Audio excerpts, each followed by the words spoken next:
Welcome to city cable news. ముందుగా headlines చూద్దాం. Road భద్రతా మాసోత్సవాల్లో భాగంగా ప్రత్యేక డ్రైవ్ నిర్వహించి వాహనదారులకు అవగాహన కల్పించిన జిల్లా రవాణా శాఖ అధికారులు.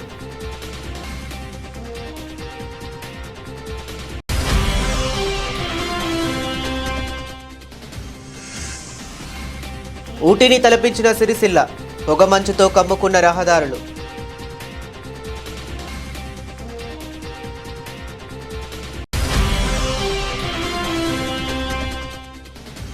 చలికాలంలో వచ్చే గుండెపోటుతో బ్రెయిన్ స్ట్రోక్, శ్వాసకోశ సమస్యలపై జర్నలిస్టులకు మెడికవర్ ఆసుపత్రి వైద్యుల అవగాహన సదస్సు.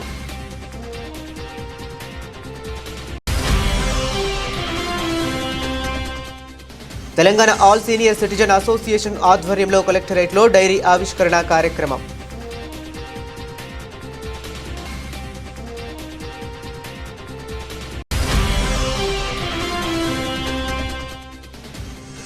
సిరిసిల్ల శ్రీ లక్ష్మీ వెంకటేశ్వర స్వామి ఆలయంలో ఘనంగా గోదా రంగనాథుల తిరువీధి ఉత్సవం. హాజరైన భక్తజనం. ఇక డీటెయిల్స్ చూస్తే, డ్రైవింగ్లో సీటు బెల్ట్ తప్పనిసరిగా పెట్టుకోవాలని జిల్లా రవాణా శాఖ అధికారి లక్ష్మణ్ సూచించారు. రోడ్డు భద్రతా మాసోత్సవాల సందర్భంగా జిల్లా రవాణా శాఖ సిబ్బంది ఈరోజు వేములవాడ కమాండ్ వద్ద కార్లను తనిఖీ చేశారు.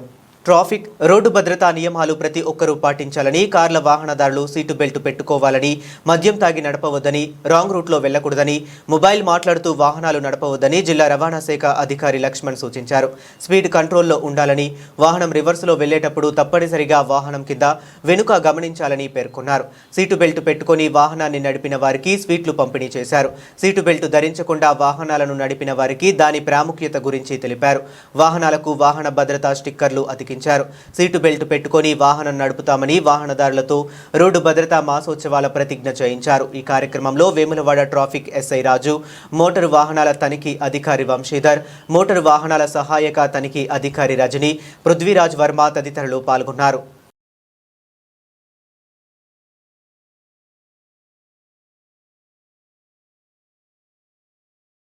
సిరిసిల్ల పట్టణంలోని పలు రహదారులన్నీ మంచుతో కప్పి ఊటీని తలపించాయి. ఈరోజు ఉదయం 8 దాటిన తరువాత రహదారులపై మంచు పూర్తిగా కప్పేయటంతో మంచు పొరలు దాటుకుంటూ ప్రయాణికులు తమ గమ్యస్థానాలకు చేరుకున్నారు. ఉదయం సూర్యోదయంతో మొదలయ్యే సిరిసిల్ల పట్టణ వాసులు దినచర్య ఈరోజు మంచు పొగల మధ్య కమ్ముకుంది. ఎటు చూసినా మంచు కప్పి ఉండడంతో రహదారులపై రాకపోకలు కనిపించకుండా పోయాయి. నిత్యం పరిసర గ్రామ ప్రజలు జిల్లా కేంద్రానికి వేకోజామునే చేరుకునే క్రమంలో పొగమంచు కప్పి ఉండడంతో పట్టణమంతా ఆహ్లాద వాతావరణంగా కనిపించింది.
చలికాలంలో గుండెపోటు, బ్రెయిన్ స్ట్రోక్, శ్వాసకోశ సమస్యలు వచ్చే ప్రమాదం ఎక్కువగా ఉంటుందని కరీంనగర్ మెడికవర్ వైద్యులు తెలిపారు.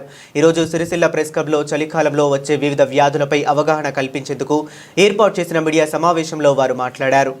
చలితో రక్తం చిక్కగా మారటం, రక్తనాళాలు కుచించుకుపోవటం వల్ల గుండెపై, మెదడుపై ఒత్తిడి పెరిగి హార్ట్, బ్రెయిన్ స్ట్రోక్ వచ్చే ప్రమాదం ఉంటుందని వైద్యులు వివరించారు. చలికాలంలో ఆల్కహాల్ సేవించడం, తక్కువగా నీళ్లు ఉండడం కూడా ప్రమాదకరమని, షుగర్, బీపీ స్థాయిలు పెరిగే అవకాశం ఉందని చెప్పారు. వృద్ధులు, పిల్లలు ప్రత్యేక జాగ్రత్తలు తీసుకోవాలన్నారు.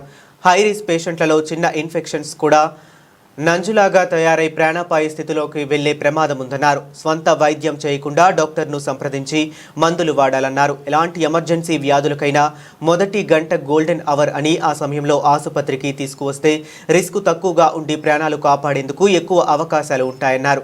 మెడికవర్ ఆసుపత్రిలో మల్టీ ఆర్గాన్ ఫెయిల్యూర్ కేసులకు చికిత్స అందించేందుకు అర్హత కలిగి 24 గంటల పాటు పనిచేసే 45 మంది వైద్యులు, క్రిటికల్ కేర్ వైద్యులతో కూడిన 5 ఐసీయూలు, ఎమర్జెన్సీ టీం కలిగిన ప్రత్యేక ఎమర్జెన్సీ విభాగం, 30 మంది కన్సల్టెంట్లు, డయాలసిస్, సిటీ స్కాన్, ఎంఆర్ఐ వంటి సదుపాయాలు ఎల్లవేళలా అందుబాటులో ఉంటాయని తెలిపారు. ఈ సమావేశంలో cardiologist doctor Anish Pabba, critical care నిపుణులు doctor Upender Reddy, general physician doctor Nagaraju, emergency physician doctor Satyanarayana, marketing manager Kota Karunakar, Lakshmirajam తదితరులు పాల్గొన్నారు. అందరికీ నా నమస్కారం అండి. నా పేరు డాక్టర్ అనీష్. నేను గుండె వ్యాధి నిపుణులు పనిచేస్తున్నాను మెడికల్ హాస్పిటల్ కరీంనగర్లో. అయితే మనం చాలా తరచుగా చూసేది ఏంటి అంటే బ్రెయిన్ స్ట్రోక్ రావడం కానీ, గుండెపోటు రావడం కానీ చలికాలంలో ఎక్కువగా జరుగుతుంది అన్నమాట. అది ఎందుకు అవుతుంది అనేసి మనకు చాలామందికి తెలియదు. ఎందుకు అవుతుందని ఫస్ట్ చలికాలంలో రక్తం అనేది చిక్కగా అవుతుంది. బాడీలో ఉన్న వేడిని బయటికి పంపించకుండా ఉండడం కోసము చేతిలో కానీ కాళ్ళు కానీ నరాలన్నీ సన్నగా స్ట్రైట్గా స్టిక్ అయిపోతాయి అన్నమాట. దానివల్ల కొంచెం బీపీ పెరిగి హార్ట్ మీద వెయిట్ పడుతుంది. దాంతోపాటు కొంచెం వాటర్ కంటెంట్ తాగడం తగ్గుతుంది. ప్లస్ ఈ చలికాలంలో మనకి మన దగ్గర చూసే ప్రాంతంలో ఏంటి అంటే చల్లగా ఉందని చెప్పేసి కొంచెం ఆల్కహాల్ తీసుకోవడం కానీ, స్మోకింగ్ పెంచుతారు కొందరు వేడి కోసం అనేసి తీసుకుంటారు. అది కూడా ఒక సమస్య అవుతుంది. దాంతోపాటు మనకి తెలియకుండానే నీళ్ళని తక్కువ తాగుతాం చలికాలంలో. సో కొంచెం రక్తం చిక్కగా ఉన్నా ఏదన్నా మళ్ళీ బ్లడ్ క్లాట్ అయ్యే అవకాశాలు ఎక్కువగా ఉంటాయి. మళ్ళీ చలి వల్ల బీపీ పెరగడం కానీ, షుగర్ మీద ఎఫెక్ట్ పడడం కానీ జరుగుతాయి. వాటి వల్ల కూడా మనకి మళ్ళీ గుండె మీద రిటర్న్గా వెయిట్ పడే అవకాశాలు ఉంటాయి. ఇవన్నీ కారణాల వల్ల గుండెపోటు వచ్చే అవకాశాలు చలికాలంలో ఎక్కువగా ఉంటాయి అన్నమాట. కాబట్టి మనం వీలైనంత వరకు షుగర్ బీపీ ఉన్న వాళ్ళు బాగా కంట్రోల్ పెట్టుకోవడం కానీ, మందులు అసలు ఆపకుండా కరెక్ట్ తీసుకోవడం కానీ, ఫుడ్ పరంగా కొంచెం బయట తినే చలి పదార్థాలు తీసుకోవడం తగ్గించుకోవాలి. ఎందుకంటే మనం జలుబు దగ్గు వచ్చినా ఆ వైరస్ వల్ల కూడా, రక్తంలో వచ్చే మార్పుల వల్ల కూడా హార్ట్ అటాక్ వచ్చే అవకాశాలు ఉంటాయి. సింపుల్ జలుబు వైరస్ వల్ల కూడా గుండెపోటు వచ్చే అవకాశం ఉంటుంది. కాబట్టి జలుబు వైరస్ కూడా రాకుండా చూసుకోవడం చాలా చాలా అవసరం. ఎస్పెషల్లీ వృద్ధులు కానీ, కొందరికి మనకి ఆల్రెడీ కొంచెం ఇమ్యూనిటీ తక్కువ ఉంటుంది, షుగర్ ఎక్కువ ఉన్న వాళ్ళకి, అటువంటి వాళ్ళు కానీ ఒకవేళ అవసరం ఉంటే ఇట్లా జలుబులు దగ్గులు రాకుండా టీకాలు వేసుకోవడం కానీ, ఆల్రెడీ గుండె సమస్య ఉన్న వాళ్ళకి కూడా మళ్ళీ జలుబులు రాకుండా చూసుకొని టీకాలు వేసుకోవడం, జలుబు దగ్గున్న వాళ్ళకి దూరంగా ఉండడము, వీలైతే మాస్క్ పెట్టుకోవడం కానీ ఇలా చేసుకుంటే మన ఆరోగ్యం కాపాడుకునే వాళ్ళం అవుతుంది. ఖచ్చితంగా అందరూ ఆరోగ్యంగా తినాలి, ఆ జలుబు దగ్గులు రాకుండా చూసుకోవాలి, బీపీ షుగర్ కంట్రోల్ పెట్టుకోవాలి, చెడ్డల వల్ల దూరం ఉండాలి. ఇది చేయడం ద్వారా చలికాలంలో వచ్చే గుండెపోటు సమస్య నుంచి మనము రాకుండా కాపాడు జాగ్రత్తలు తీసుకోవచ్చు. Thank you. జనరేషన్ హలో, నేను doctor Upender Reddy, consultant critical care.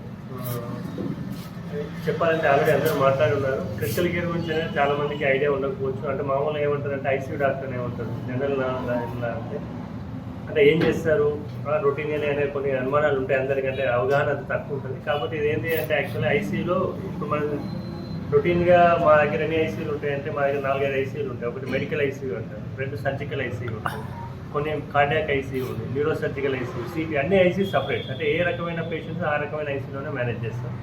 ఇప్పుడు మా దగ్గర ఎలాంటి టీం ఉంది, ఎలా చెప్పాలంటే మా దాంట్లో మేము 5 ఉన్నాం critical care doctors. Only ICU చూసుకునే వాళ్ళం 5 ఉంటాం. మొత్తం మెడికల్ హాస్పిటల్లో మొత్తం 30 మంది కన్సల్టెంట్స్ ఉంటారు, డాక్టర్స్ 45 మంది ఉంటారు మొత్తం హాస్పిటల్లో. ఇప్పుడు కరీంనగర్ మెడికవర్లోనే 45 మంది డాక్టర్లు ఉంటారు. అందులో ఓన్లీ 30 మెంబర్స్ కన్సల్టెంట్స్ ఉంటాం. అందులో 5 doctors only exclusive for critical care, అంటే ఐసీయూ చూసుకునే వాళ్ళు 5 ఉంటారు.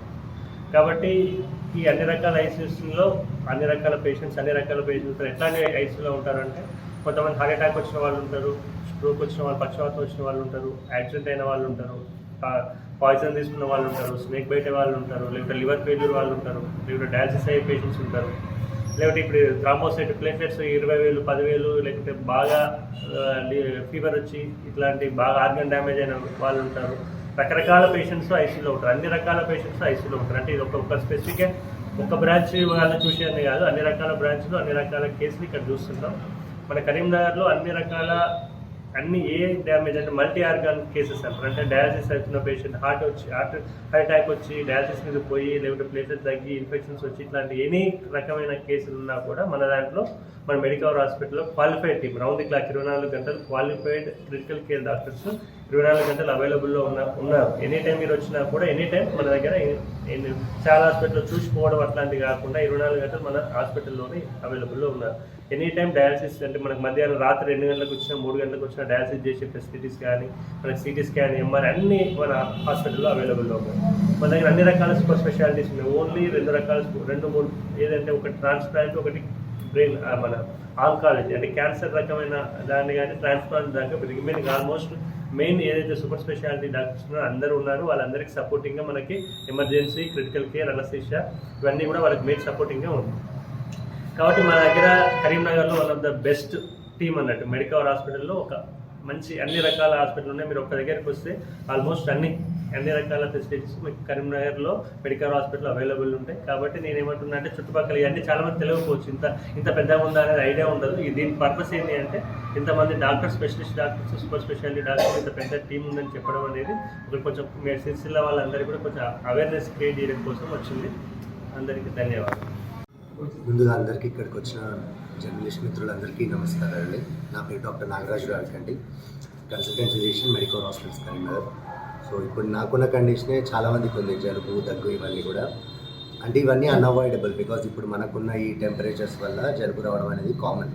బట్ వచ్చాక నెక్స్ట్ ఎట్లా జాగ్రత్తలు తీసుకోవాలి, ఎందుకంటే ఇందాక సార్ చెప్పినట్టుగా ఎవరికైతే షుగర్ అన్కంట్రోల్డ్ ఉండిందో, ఎవరికైనా ఆస్తమా లేదా గుండె జబ్బులు ఉండిందో, లేదా సిగరెట్ అలవాటు ఉన్న వాళ్ళు, ఈ టొబాకో అలవాటు ఇట్లాంటివి ఉన్న వాళ్ళందరికీ కూడా ఏంటంటే ఈ చిన్న ఇన్ఫెక్షన్స్ కూడా పెద్దగా నంజులాగా తయారై మళ్ళీ పెద్ద ప్రాణాపాయ స్థితిలోకి వెళ్ళచ్చు. సో ఎవరికైతే 24 hours, మోర్ దెన్ 24 hours జలుబు, దగ్గు, జ్వరం ఉంటే కనుక ఖచ్చితంగా సొంత మెడిసిన్స్ తీసుకోకండి, దగ్గరలో ఉన్న ఫిజిషియన్ అయితే కలవండి. ఇది టైం టేకింగ్. అంటే ఈరోజు నేను గోళీలు తీసుకోవాలి, తగ్గదు, 1 వారం పడుతుంది తగ్గడానికి. ఆ లోపల మన జాగ్రత్తలు మనం తీసుకోవడం, మన వల్ల ఇతరులకు రాకుండా చూసుకోవడము, కరెక్ట్ పోషకాహారం తీసుకోవడము అండ్ ట్యాబ్లెట్స్ టైం తీసుకోవడం, ఇవి చేసుకుంటే కనుక మనం కొత్త కాంప్లికేషన్స్ లేకుండా చూసుకోవడం. బికాస్ ఇంకో 2 months వరకు కూడా మనకి టెంపరేచర్ ఎట్లుంటుందో తెలియకపోవచ్చు. మళ్ళీ సమ్మర్ ఆల్మోస్ట్ ఫిబ్రవరి ఎండింగ్ వరకు కూడా సివియర్ ఫ్లక్చువేషన్స్ టెంపరేచర్లో ఉండొచ్చు. సో అందరూ కూడా కుదిరినంత వరకు ఫ్రెష్లీ మేడ్ ఫుడ్, ఎందుకంటే ఇమ్యూనిటీ తక్కువ ఉన్న వాళ్ళకి నార్మల్ టైంలో తెలియకపోవచ్చు, ఇట్లాంటి చిన్న జలుబు వచ్చినప్పుడే వాళ్ళకే విపరీతంగా సివియర్గా డిసీజ్ వచ్చే అవకాశం ఉంటుంది. సో మీ రెగ్యులర్ మెడికేషన్స్ షుగర్ కానివ్వండి, బీపీ కానీ తీసుకోండి, ఫ్రెష్ ఫుడ్ తీసుకోండి. And more than 24 hours fever అయినా జలుబు లక్షణాలు ఉంటే కనుక ఖచ్చితంగా ఫిజిషియన్ని లేదా పల్మాలజిస్ట్ని సంప్రదించి ట్యాబ్లెట్స్ వాడుకోండి. ముందుగా అందరికీ నమస్కారం అండి. ఈ టైం వాల్యుబుల్ టైం మాకు ఇచ్చినందుకు థ్యాంక్ యూ. సో ఫస్ట్ ఏంటంటే ఆల్రెడీ సార్ వాళ్ళు చెప్పినట్టుగా ఆల్రెడీ కొన్ని రిస్క్ ఫ్యాక్టర్స్ లేదా కోమార్బిడిటీస్, అంటే ఇప్పుడు చలికాలం రాగానే ఫస్ట్ ఎట్లా అంటే వెదర్ అనేది మన మీద ఒక ఇంపాక్ట్ ఆల్రెడీ క్రియేట్ చేస్తుంది. ఏంటంటే చలి వల్ల ఏంటంటే మనకు ఆస్తమా ఉన్న వాళ్ళ పేషెంట్స్కి ఆల్రెడీ ఆస్తమా వస్తుంది. అలాంటి పేషెంట్కి ఏదైనా గుండె జబ్బు ఉందనుకోండి, ఆస్తమా రావడం వల్ల గుండె మీద ఎఫెక్ట్ పడుతుంది. అది ఒకసారి వచ్చిందనుకోండి, మళ్ళీ తర్వాత ఇన్ఫెక్షన్ చలికాలంలో ఈజీగా వచ్చే ఛాన్స్ ఉంటుంది. కామన్ కోల్డ్ ఇవన్నీ వస్తుంది. సో దానివల్ల ఇంకా పెద్ద. సో ఇవన్నీ వచ్చాయని చెప్పేసి తగ్గించుకుందామని చెప్పేసి ఆల్కహాల్, స్మోకింగ్, సో ఒక రిస్క్ ఫ్యాక్టర్ కాస్త 5 రిస్క్ ఫ్యాక్టర్స్ లాగా మారుతుంది. సో మిగతా సీజన్స్తో కంపేర్ చేస్తే ఈ 5 ఎఫెక్ట్స్ ఒకటేసారి పడేసరికి పేషెంట్కి ఎమర్జెన్సీకి వచ్చేసరికి ఎట్లాంటి సిచ్యువేషన్ ఉంటుందంటే చాలా వరకు ఆర్గన్స్ అన్ని డ్యామేజ్ అయ్యి వస్తాయి. ఆస్తమా వచ్చిన పేషెంట్కి ఆస్తమా ట్రిగ్గర్ అవ్వడానికి ఏదో ఒక రీజన్ ఉండాలి. ప్రస్తుతానికి చలి ఒక రీజన్ అండ్ ఎలాంటి ఇద్దరు ఒక ఇన్ఫెక్షన్. సో అట్లా వచ్చిన తర్వాత అంతకుముందున్న ఈ గుండె జబ్బులు అవి కానీ ఇంకా పెరుగుతాయి సార్. సో అట్లాంటి వాళ్ళు ఎట్లా వస్తారంటే ఎమర్జెన్సీకి సడన్గా ఎక్కువగా ఆయాసపడుతూ కానీ, బీపీ ఒకసారి బాగా పెరగడం కానీ, లేదా బీపీ బాగా తగ్గిపోవడం, ఇన్ఫెక్షన్ వస్తే, లేదా సడన్గా హార్ట్ అటాక్ వచ్చి, లేదంటే బ్రెయిన్ స్ట్రోక్ ఏదైనా వచ్చి. సో ఇవన్నీ ఫస్ట్ చలితో స్టార్ట్ అయ్యి మిగతావన్నీ మనం యాడ్ చేసుకోవడం వల్ల రిస్క్ ఫ్యాక్టర్స్ లాగా తయారైపోయి మన దగ్గరికి ప్రజెంట్ ఉంటాయి. సో ఇట్లాంటి వాళ్ళు అంటే ప్రతి డిపార్ట్మెంట్కి అన్ని జబ్బులకి ఒక్కొక్క స్పెషలిస్ట్ ఉన్నారు. బట్ ఇవన్నీ ఉండగా ఎమర్జెన్సీ ఎందుకు ఇంపార్టెంట్ అని అంటే, ఇప్పుడు ఒక పేషెంట్ ఒక ఆయాసంతో ఎమర్జెన్సీకి వస్తారు, బాగా ఆయాసం సడన్గా వచ్చింది, కానీ దానికి ఏదైనా ఒకటే కారణం ఉండదు. ఆస్తమా ఉన్న పేషెంట్కి ఆస్తమా వల్లనే వచ్చిందని అనుకుంటారు, కానీ అలాంటి పేషెంట్కి ఆస్తమా ఇన్ని రోజులు ఉన్నా కూడా ఇప్పుడు హాస్పిటల్ రావాల్సిన అవసరం ఎందుకు పడుతుందంటే దానికి యాడెడ్ ఇన్ఫెక్షన్ ఏదైనా ఉండాలి. లేదంటే షుగర్ ఉన్న పేషెంట్స్ షుగర్ కంట్రోల్ అవ్వకుండా సడన్గా హార్ట్ అటాక్ రావడం. సో ఇట్లాంటి మల్టిపుల్ ప్రాబ్లమ్స్ ఒకటేసారి వస్తాయి. సో వచ్చినప్పుడు ఫస్ట్ ఏ డాక్టర్ని చూడగలుగుతారు. అందుకోసం అని చెప్పేసి స్పెషల్గా ఒకటి ఎమర్జెన్సీ మెడిసిన్ అనేది ఒక ప్రత్యేక బ్రాంచ్ ఎందుకు క్రియేట్ చేస్తారు అంటే, ఫస్ట్ ఆ పేషెంట్కి ఫస్ట్ ప్రాణం కాపాడాలి. ప్రాణం కాపాడిన తర్వాత సివియర్గా ఆయాసం అంటూ వచ్చారు. సో ఫస్ట్ ఆ ఇబ్బందిని తీర్చడానికి emergency doctor important. So first 1 hour is golden period for any disease. అంటే సడన్గా వచ్చిన ఏదైనా సరే, ఇప్పుడు హార్ట్ అటాక్ అనుకోండి, వీలైనంత తొందరగా హార్ట్ అటాక్ సంబంధించిన ఇంజెక్షన్ కానీ, లేదంటే ఇమీడియట్గా మనకు స్టంట్ వేయడానికి దానికి రిపేర్ చేసి పెట్టడం కానీ, లేదంటే బ్రెయిన్లో స్ట్రోక్ వచ్చిన పేషెంట్కి ఇంజెక్షన్ వితిన్ 4.5 hours ఇంజెక్షన్ ఇవ్వచ్చు. దానివల్ల తొందరగా రికవర్ అయ్యే ఛాన్స్ ఉంటుంది. లేదంటే సర్జరీ అవసరం పడింది అనుకోండి, ఇమీడియట్గా స్కాన్ తీసుకెళ్ళడం కానీ, లేదంటే స్పృహ బాగా తక్కువగా ఉన్న వాళ్ళకి ఊపిరి తీసుకోవడం ఇబ్బంది అవుతుంది. సో అట్లాంటి వాళ్ళకి వెంటిలేటర్ పెట్టడం కానీ, లేదా ఆల్రెడీ కిడ్నీ డిసీజ్ ఉన్న వాళ్ళకి ఎమర్జెన్సీగా డయాలసిస్ చేయాలనుకున్నా కూడా ఇక్కడ మెడ దగ్గర నుంచి కానీ తొడ దగ్గర నుంచి కానీ ఒక సూది పెట్టి మనము పెద్ద ఇంజెక్షన్ పెట్టి దాని నుంచి డయాలసిస్ చేయడానికి అవసరం. అవన్నీ కూడా మనం ఎమర్జెన్సీలో చేయవచ్చు. సో ఏంటంటే ఎమర్జెన్సీలో ఈ గోల్డెన్ 1 hour పీరియడ్లో మన పేషెంట్కి ఎంత బెటర్గా ట్రీట్మెంట్ ఇస్తే తర్వాత ట్రీట్మెంట్ చేసే ప్రైమరీ కన్సల్టెంట్కి, తర్వాత క్రిటికల్ కేర్కి అనేది చాలా ఈజీ అవుతుంది. అంటే ఈజీగా డయాగ్నోస్ చేయవచ్చు. అంటే ఎమర్జెన్సీలో already half of the evaluation అయిపోతుంది. మిగతా హాఫ్ వాళ్ళ నాలెడ్జ్ ఉపయోగించి ఫర్దర్గా ట్రీట్మెంట్ కంటిన్యూ చేయడం వల్ల ఏంటంటే ఒక టీమ్ వర్క్ లాగా తొందరగా పేషెంట్ రికవర్ అయ్యే ఛాన్స్ ఉంటుంది. సో ఓవరాల్గా అన్ని డిపార్ట్మెంట్స్ కలిసి వర్క్ చేస్తే అండ్ బెటర్ అవుట్కమ్ ఉంటుంది. అండ్ ఫస్ట్ ఇంకా ఎలాంగ్ విత్ దట్ ఇప్పుడు మనం మెడికల్ గురించి మాట్లాడుకుంటాం, at the same time trauma గురించి మాట్లాడుకుంటే రోడ్ ట్రాఫిక్ యాక్సిడెంట్స్ అంటే ఇప్పుడు ఈ రోజే చూసాం. మనకు ఇన్ని రోజులు ఉన్నట్టుగా సడన్గా ఈరోజు సిరిసిల్లలో వెదర్ చాలా మారింది. నేను రోజు సిరిసిల్లలో ట్రావెల్ చేస్తున్నాను. సో ఈరోజు చూస్తుంటే ఏంటంటే మంచు చాలా ఎక్కువ ఉంది. ఈ టైం అయినా కూడా మనకు మంచి ఇంకా కనిపిస్తుంది. సో ఇట్లాంటి వాటిల్లో రోడ్ ట్రాఫిక్ యాక్సిడెంట్స్ జరిగే ఛాన్స్ ఇంకా ఎక్కువ. సో ఇట్లాంటి ఫస్ట్ ఇట్లా జరిగినప్పుడు ఒకవేళ ఎక్కువ ఇంజురీస్ ఉన్న పేషెంట్కి ఫస్ట్ బ్లీడింగ్ ఆపడం ఇంపార్టెంట్. బ్లీడింగ్ ఆపడము, తర్వాత ఇమీడియట్గా సెలైన్స్ పెట్టడము, లేదా బ్లడ్ ట్రాన్స్ఫ్యూజన్ చేయడము, ఇవన్నీ చాలా ఇంపార్టెంట్. సో ఇవన్నీ ఫస్ట్ ఎమర్జెన్సీలో చేసి ఆ తర్వాత బ్లీడింగ్ కంట్రోల్ అవ్వడము, తర్వాత బీపీ అనేది నార్మల్ చేయడము, ఈ తర్వాత మళ్ళీ స్పెసిఫిక్గా ఏమైనా ఆపరేషన్ అవసరం పడుతుందా, లేకపోతే చిన్న కట్టు కట్టి పంపించచ్చా, ఇట్లాంటివన్నీ కూడా మనం తర్వాత ట్రీట్మెంట్ అనేది చేసుకోవచ్చు. సో ఇది ఓవరాల్గా ఎమర్జెన్సీ ఇంపార్టెంట్. సరే first 1 hour is golden period for any disease. ఎమర్జెన్సీగా మనకు వచ్చారు అని అంటే whatever the symptom, BP తగ్గడమా, లేదా సడన్గా పేషెంట్ కళ్ళుదిరి పడిపోవడం కానీ, షుగర్ బాగా పెరగడము, లేదా షుగర్ బాగా తగ్గడము, హార్ట్ అటాక్ రావడము, బ్రెయిన్ స్ట్రోక్ రావడము, ఆస్తమా పెరగడము, ఫిట్స్ ఉన్న వాళ్ళకి ఫిట్స్ రావడము, ఏదైనా సరే ఎమర్జెన్సీలో మనకు ఇమీడియట్గా ఫస్ట్ ఎమర్జెన్సీ ట్రీట్మెంట్ జరిగిన తర్వాత అది తీసుకోగలిగితే మనకు తొందరగా పేషెంట్ రికవర్ అయ్యే ఛాన్సెస్ ఉంటాయి. సో అది ఓవరాల్గా ఎమర్జెన్సీ ఇంపార్టెంట్. అండ్ ఈ చలికాలంలో కూడా అందరు సార్ వాళ్ళు చెప్పినట్టుగా జాగ్రత్తలు పాటిస్తే మనకు మరీ కాంప్లికేషన్స్ రాకుండా కొన్ని అన్అవాయిడబుల్ లైక్ కోల్డ్ రావడం వల్ల మనం ఆపలేకపోవచ్చు, కానీ కొన్ని జాగ్రత్తలు పాటిస్తే అవి కూడా రాకుండా లేదా వచ్చిన తొందరగా తగ్గిపోవడానికి మనం కంట్రోల్ చేసుకోవచ్చు. సో అందరూ జాగ్రత్తగా అన్ని జాగ్రత్తలు పాటించాలని కోరుకుంటున్నాను. Telangana all senior citizen association Rajanna Sircilla జిల్లా శాఖ డైరీ పిలుపు పత్రిక ఆవిష్కరణ అధ్యక్షులు చేపూరి బుచ్చయ్య అధ్యక్షతన కోడం నారాయణ కార్యనిర్వహణలో రాష్ట్ర ఉపాధ్యక్షులు డాక్టర్ జనపాల శంకరయ్య సూచనలతో కోశాధికారి దొంతా దేవదాసు వ్యాఖ్యానంతో ఈరోజు కలెక్టర్ కార్యాలయంలో సిరిసిల్ల ఆర్డీఓ శ్రీ వెంకటేశ్వర్లు, వేములవాడ ఆర్డీఓ శ్రీమతి రాధాబాయి, జిల్లా సంక్షేమ అధికారి లక్ష్మీరాజంలు ఆవిష్కరించారు. సిరిసిల్ల జిల్లాలో సీనియర్ సిటిజన్లు ఐక్యంగా సమస్యల పరిష్కారం కోసం ముందుకు సాగుతున్నారని వక్తలు అభినందించారు. ఉపాధ్యక్షులు డాక్టర్ జనపాల శంకరయ్య మాట్లాడుతూ తెలంగాణ ఆల్ సీనియర్ సిటిజన్ గొంతుక పిలుపు పత్రిక అన్నారు. వివిధ జిల్లాలో జరుగుతున్న చట్టపరమైన చర్యలు తీసుకోవాల్సిన జాగ్రత్తల గురించి ఈ పత్రిక ఎలుగెత్తి చాటుతుందన్నారు. వయసులో పెద్దవారైన మానసికంగా ఆనందంతో నవయువకులుగా కార్యక్రమానికి సన్నద్ధమవుతూ ముందుకు సాగుతుందన్నారు. డైరీ కూడా అందంగా చక్కని అంశాలతో కూడి ఉందన్నారు. ఈ కార్యక్రమంలో ఉపాధ్యక్షులు ఏనుగుల ఎల్లయ్య, శ్రీ గాదా మైసయ్య, కార్యదర్శులు అంకారపు జ్ఞానోభ, గౌరీశెట్టి ఆనందం, ప్రచార కార్యదర్శి గజవాడ కైలాసం, గుడ్ల శ్రీధర్, గజ్జలి రామచంద్ర, శ్రీహరిరెడ్డి, కె తిరుపతి రెడ్డి, ఎండి పాషా, ఇరుకుల్ల భాస్కర్ తదితరులు పాల్గొన్నారు. Telangana all senior association Rajanna Sircilla జిల్లా శాఖ ఆధ్వర్యంలో స్టేట్ ఇచ్చినటువంటి పిలుపు పత్రిక మరియు 2026 డైరీలు ఈరోజు మన సిరిసిల్ల ఆర్డీఓ వెంకటేశ్వర గారికి ఆవిష్కరించడం జరిగింది. అలాగే మేడం గారు పిలుపు పత్రిక, వేములవాడ మేడం గారు, ఆర్డీఓ మేడం గారు పిలుపు పత్రిక, అలాగే మన రాజన్న సిరిసిల్ల జిల్లా సంక్షేమ అధికారి అయిన శ్రీ లక్ష్మణ సార్ గారిచే ఆవిష్కరించడం జరిగింది. మరి మేము ప్రతి సంవత్సరం ఇటువంటి కార్యక్రమం చేస్తూ వస్తున్నాము. మరి మా వయోవృద్ధ గురించి ఆర్డీఓ గారు చాలా కష్టపడుతున్నారు, ఎంట పరిష్కారం చేస్తున్నారు. చాలా సంతోషం. వారికి మా రాజన్న సిరిసిల్ల జిల్లా అసోసియేషన్ తరఫున మా అసోసియేషన్ వారికి ప్రత్యేకమైన ధన్యవాదాలు. Telangana all senior citizen association Rajanna Sircilla జిల్లా శాఖ అద్భుతంగా పనిచేస్తుందని ఇప్పటికే మేడం గారు సెలవిచ్చారు. అంతేకాకుండా ప్రతి అంశంలో కూడా ఒక యువరక్తంతో ముందుకు సాగుతుంది. 90 ఏళ్ల వయసులో, 80 ఏళ్ల వయసులో, 82 ఏళ్ల వయసులో ఉన్న వాళ్ళు కూడా ఇందులో ఉన్నారు.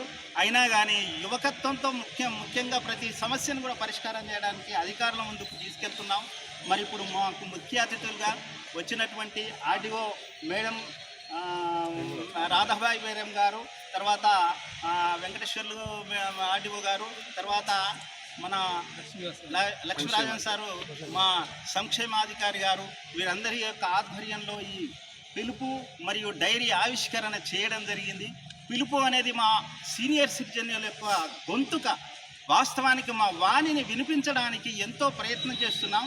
ఆ ప్రయత్నంలో ఈ భాగమే ప్రతి జిల్లాలో జరిగేటువంటి సమస్యలన్నీ కూడా ఇందులో వివరిస్తూ వస్తున్నాం. తర్వాత చట్టపరంగా ఏ పద్ధతిలో ఏ చర్యలు ఉన్నాయో అవన్నీ కూడా వివిధ దగ్గర కూడా జరుగుతున్నటువంటి అంశాలన్నీ కూడా ఇందులో ఇవ్వడం జరుగుతుంది. మళ్ళీ వివిధ జిల్లాలలో జరిగిన సంగతి అది మరి ఇప్పుడు మరి అమూల్యమైన సందేశాన్ని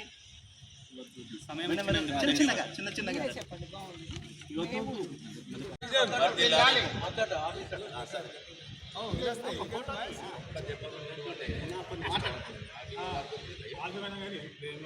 ఇప్పుడు మన సీనియర్ అసోసియేషన్ రాజన్న సిరిసిల్ల శాఖ అధ్యక్షులు శ్రీ చేపూరు బుచ్చయ్య గారు మాట్లాడుతున్న కోరుచున్నారు. ఈరోజు చాలా సంతోషంగా ఉంది.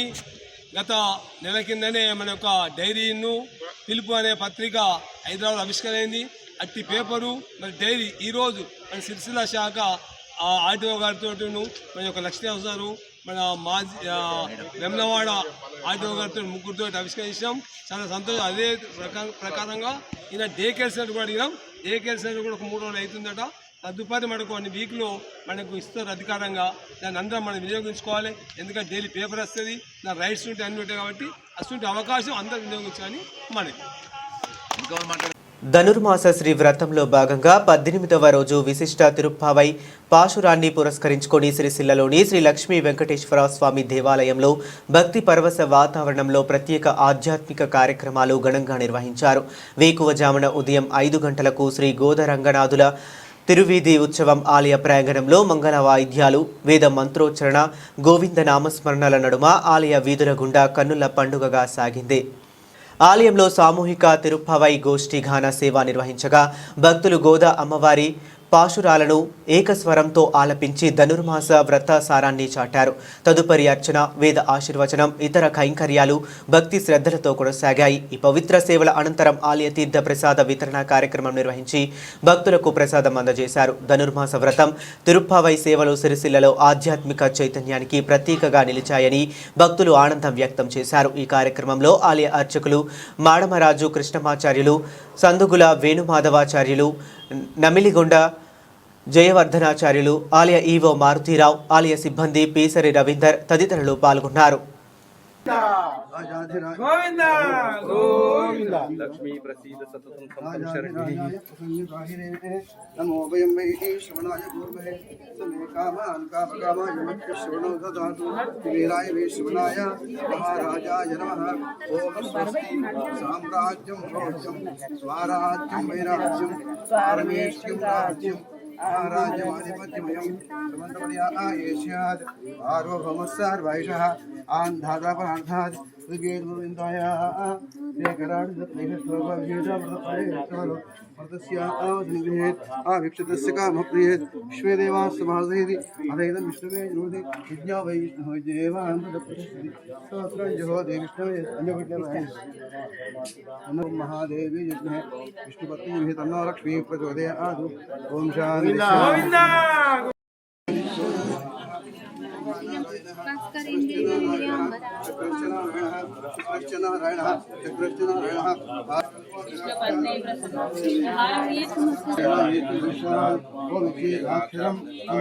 అక్షరే నారాయణాక్షరాణి ఏతద్వై నారాయణ శాస్త్రాద్రూపం నారాయణ శాస్త్రాక్షరం పరమధ్యేది అనుభవ సర్వాయ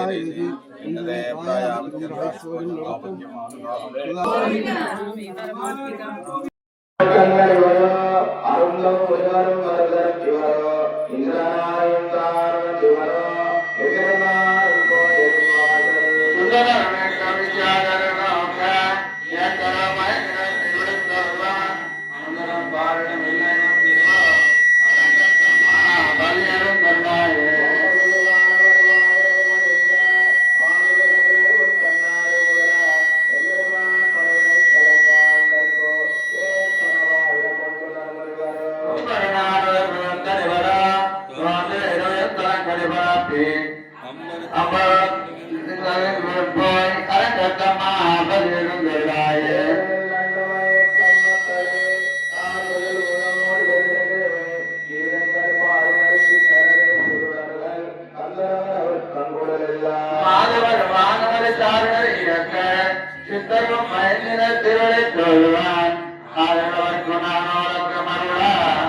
బులెటిన్ ముగించే ముందు మరొకసారి హెడ్లైన్స్ చూద్దాం. రోడ్డు భద్రతా మాసోత్సవాల్లో భాగంగా ప్రత్యేక డ్రైవ్ నిర్వహించి వాహనదారులకు అవగాహన కల్పించిన జిల్లా రవాణా శాఖ అధికారులు.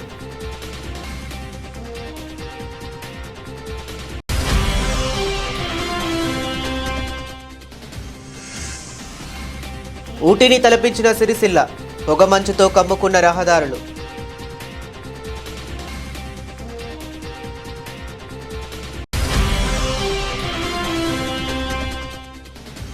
చలికాలంలో వచ్చే గుండెపోటుతో బ్రెయిన్ స్ట్రోక్, శ్వాసకోశ సమస్యలపై జర్నలిస్టులకు మెడికవర్ ఆసుపత్రి వైద్యుల అవగాహన సదస్సు.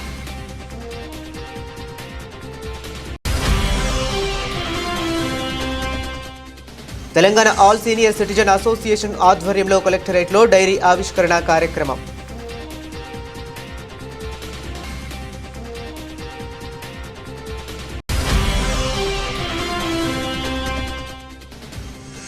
సిరిసిల్ల శ్రీ లక్ష్మీ వెంకటేశ్వర స్వామి ఆలయంలో ఘనంగా గోదా రంగనాథుల తిరువీధి ఉత్సవం.